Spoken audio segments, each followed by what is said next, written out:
Welcome back. Tonight, Etana is facing head-on a firestorm generated by utterances she made in an interview last weekend.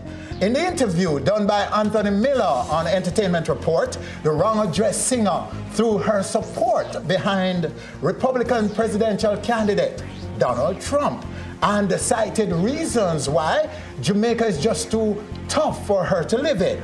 Within minutes after the broadcast, Etana's life turned upside down as fans weighed in and expressed their disappointment with the singer in social media, forcing her to backpedal and apologize. Citing ignorance on her part, Etana has now declared she is undecided as far as the American elections are concerned. And is our very special guest right now, right here on stage. Etana.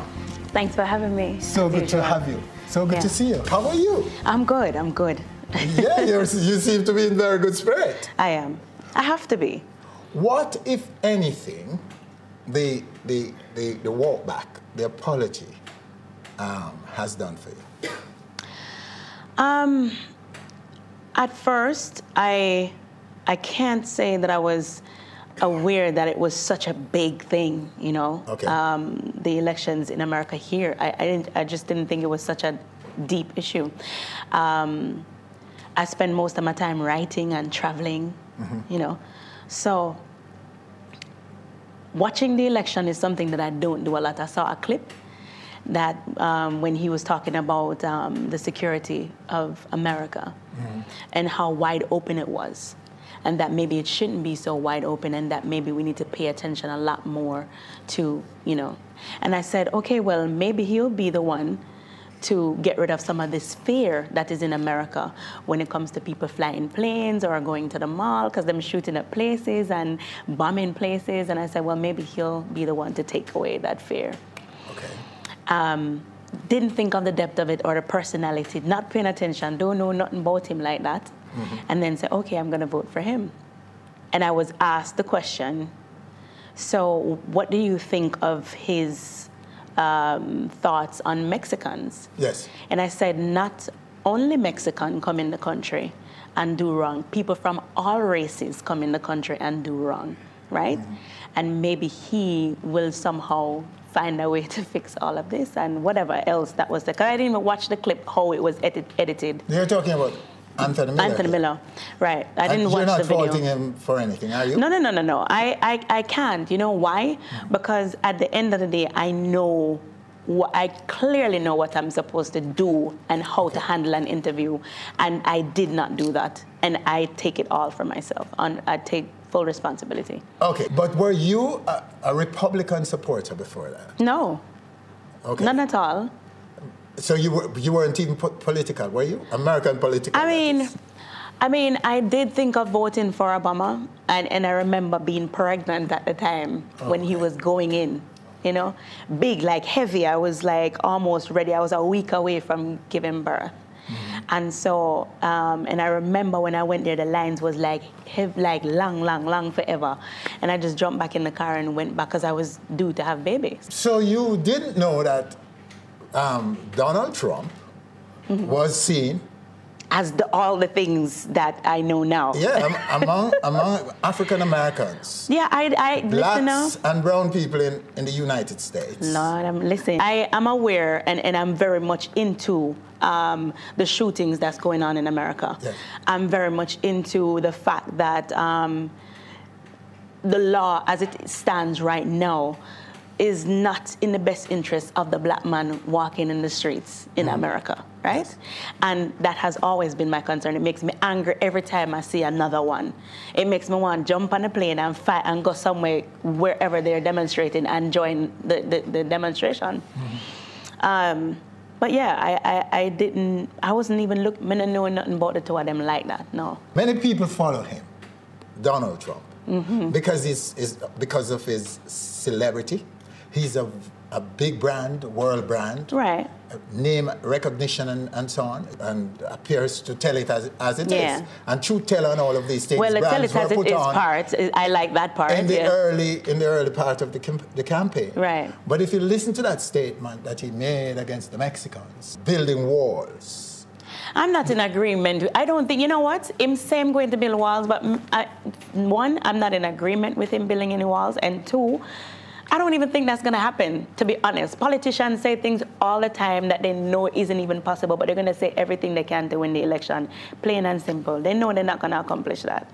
No, I'm not trying to debate you here. Yeah. I'm just trying to see what you knew, because I'm just trying to see if we can make the argument for those who support, who are against Donald Trump getting the presidency, because there's also what he called women. And the history of... I learned that after. I learned all of that after. Right, of discrimination against women and abuse. A woman in the debate, as you saw. You watched the debate the other day? Oh, that was terrible.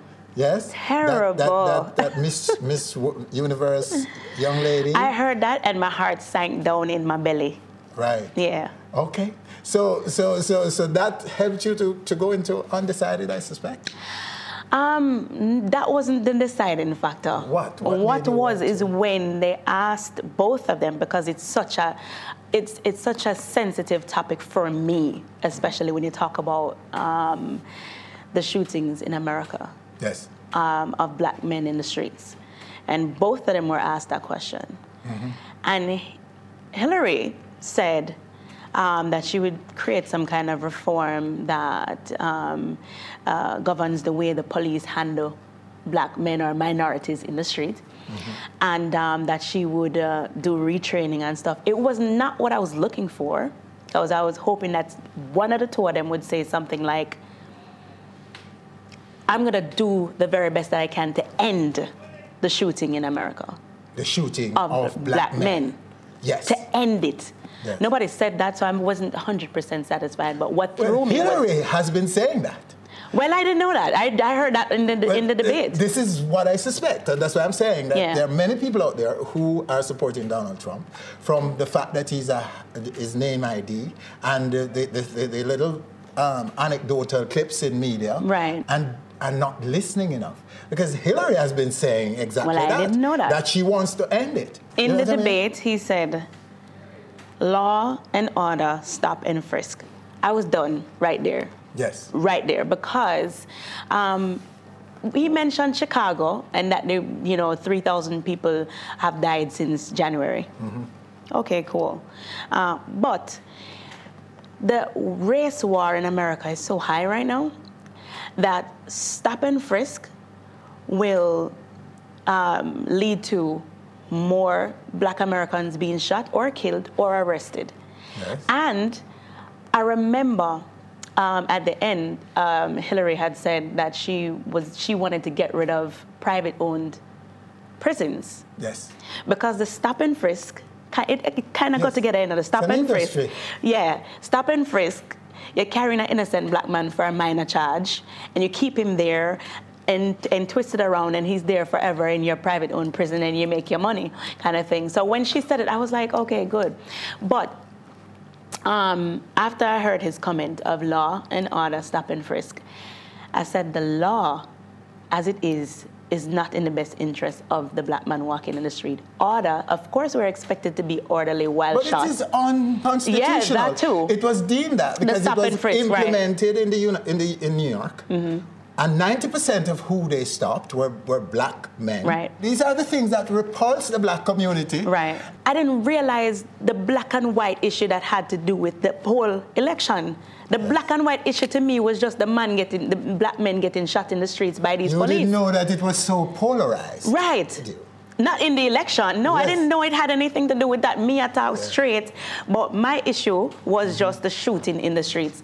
I didn't realize that everything was so intertwined and connected. Is after the fact now, when I see all of my fans, I say, no, Etana, no, Etana. I say, wait a minute now. Something wrong. Something really, really wrong. So, I say, all right, instead of go off on these people, let me go and dig into this because this looks serious. Okay. Right? And so I did. I went and I played everything, and people played stuff for me too.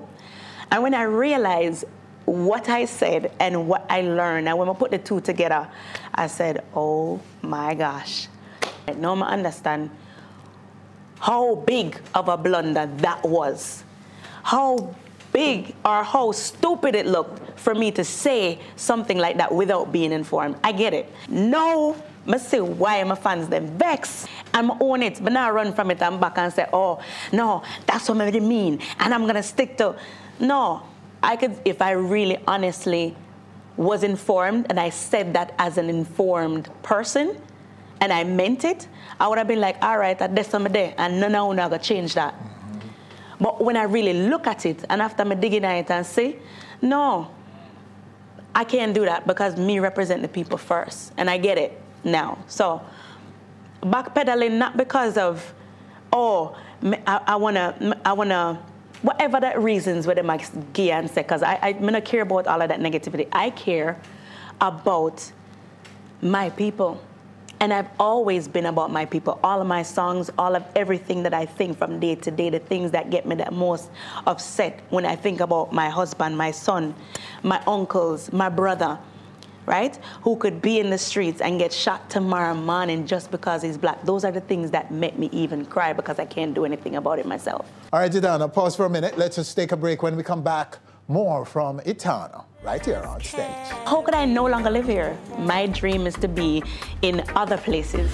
Promises don't feed hungry belly. Set your traps, you kill, get so picnic, then you lie.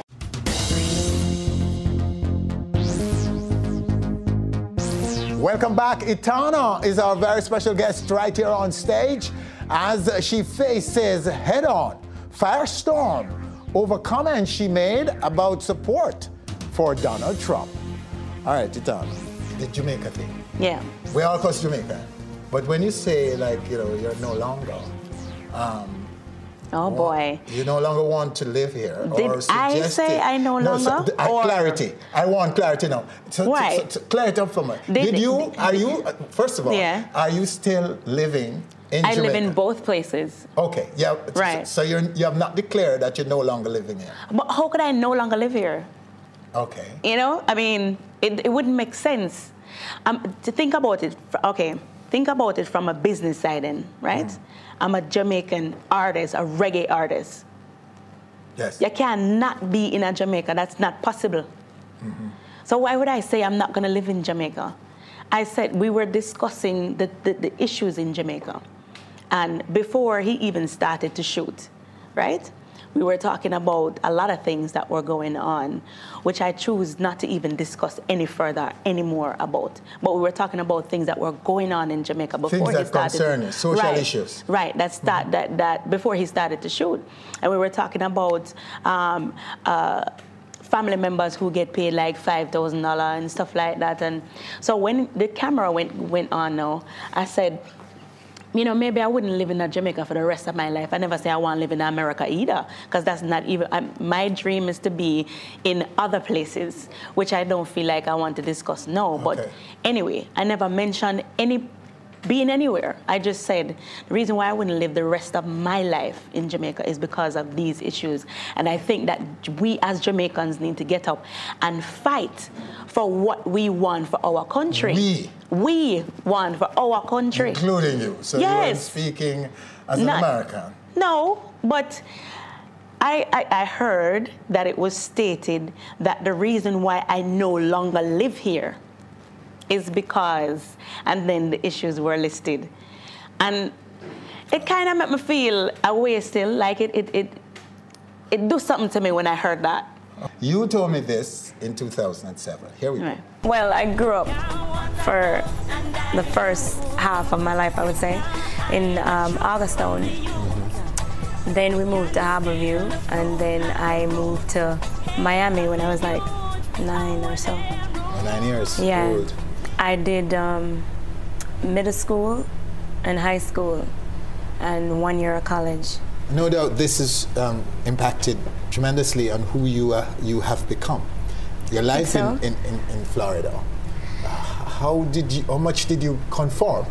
to what? To the American system. Yeah, I mean, I was into everything, like every youth, every child. I was into everything you can think of, you know? Yeah. But I don't think America life, I could say I got into it for a while because I went all the way up into being in the group with the weave and the short skirt and then, you know, the yada yada, the revealing stuff and... Yes.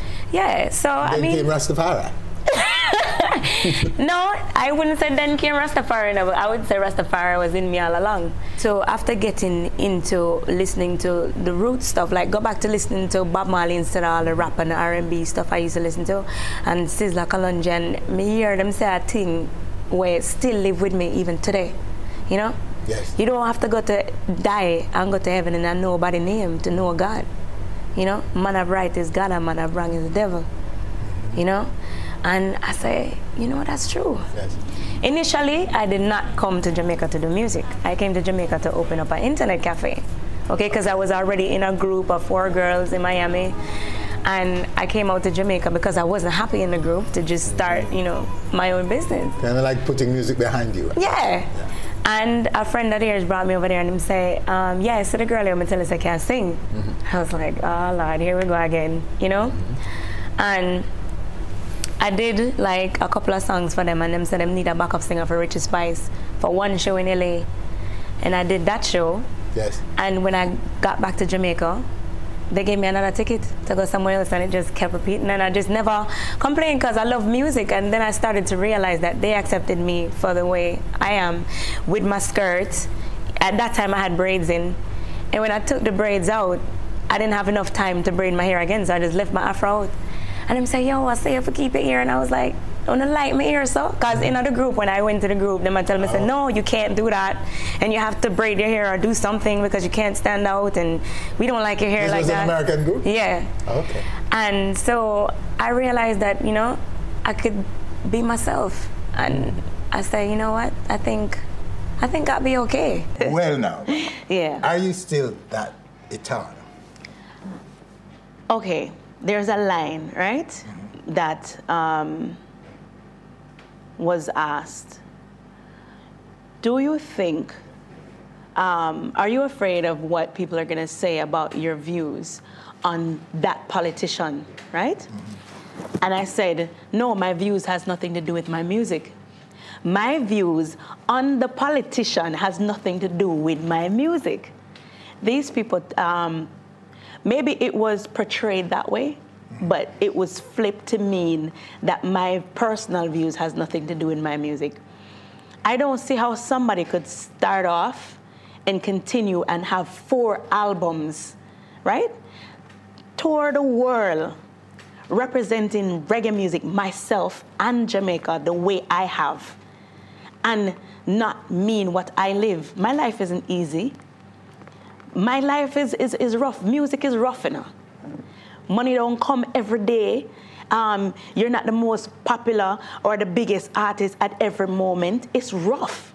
So you really have to love it. You have to be it to actually last in it, right? So there is no way that somebody can look, and because them don't know, can look and say, oh, so she never, so your personal views have nothing to do with your music. So what we are listening then? It's not you. What you say? It's just for show. How could it be for show? I can't live. I can't write something that I don't live. I can't even laugh if it's not for real. You know, if you see me and my face screw up, I don't feel like there's nothing to laugh about. I'm as real as I was then. No. Will you continue to speak out on political issues, social issues? Because I hope this doesn't take you away, because your voice is important, your views are important. Don't let this little firestorm stop you from speaking for justice. Well, my music has always been for the people, right? More to inspire and to uplift the people. I always felt from the beginning that if the music, which has so much power, has no message for the people, then there's no point in doing it. whether it's a lot of money or a little money, the point is the message has to be in the music, and that's from day one with me, and I never changed that all along. And I'm not going to change that now. But to speak about politics, to have a conversation, or to say I'm speaking up for the poor to have a conversation, that's not going to happen. Not again. All right, if that's the case, I have one last question for you about politics. And the debate, you watched it, who won, in your view? Most people think it's Hillary. No, she did. Hillary kicked his butt. Okay. She kicked his butt. She was more poised. She had the look, the presidential look. You know, in our whole conversation and everything she said. And she was woman enough to say, look, I made a mistake with my emails. I should not have used my personal email. I made a mistake. Talk music now. What's going on with your career music? Talking about the new album, called Eclipse. Talking about the new videos that I was doing. Yeah, and talking about a fun song that I released, called that was saying some gal feel, you know, and it's different from anything that I would say, but a lot of women feel that way, like somebody's always trying to take your man or take who is yours, or all of we talk like that. So it was just like a fun song, throwaway song, you know, and talking about you know, other songs that I did, like the video of a love song, Even Though You Broke My Heart. That's from the last album, I Rise. Whole heap of things. It's a lot, a lot. So the music career is going well. Really well. And an album. The new album. The new album. To come. To come, and that will be coming when? We're looking into February, but early next year. Okay. Yeah. Well, this song, there's a video. Yes. How long? How long? Video. And it's here now. No more waiting. We're going to drop it right now. Let's go. How long will the people suffer? How long? How long will the people struggle? How long? How long will the people have to fight? How long? While the leaders carry on. Etana, so where next can we see you doing what you do best? Let me see. Fort Myers, Florida, Africa. We're going into Africa again, and back to the U.S. and back in Europe again, and London. So. Oh. Not London alone, because as Jamaican, I guess we say London for the whole of England, but throughout England, because it's more than one shows. Okay. And the family? We're doing well. I have a new 3-month-old. I know a lot of people did not know about that. Because I didn't know. I worked all the way through my pregnancy, all the way up until I was 8 months. And I wore like really big. Oh yes, you fooled us because we knew about the first one. So enough people have said, "Oh yeah, you look like you're gaining weight, Etana," and they would always say that. But all along, there was a bun in the oven growing, and so she's 3 months, and the first daughter that you knew about, she's 3 years old now. Okay. Thanks for having me. Strong one. All right, there you have her right here on stage, Etana, our very special guest in this segment. Stay with us. Still to come. Now drop out like no punk and me still like a Charling boom. Is Ninja Man in a war? We'll be back. Rooted like a tree stump. Now drop out like no punk and me still like a Charling boom. Thanks for watching our video. If you're not yet a subscriber, click now and be on stage. Always.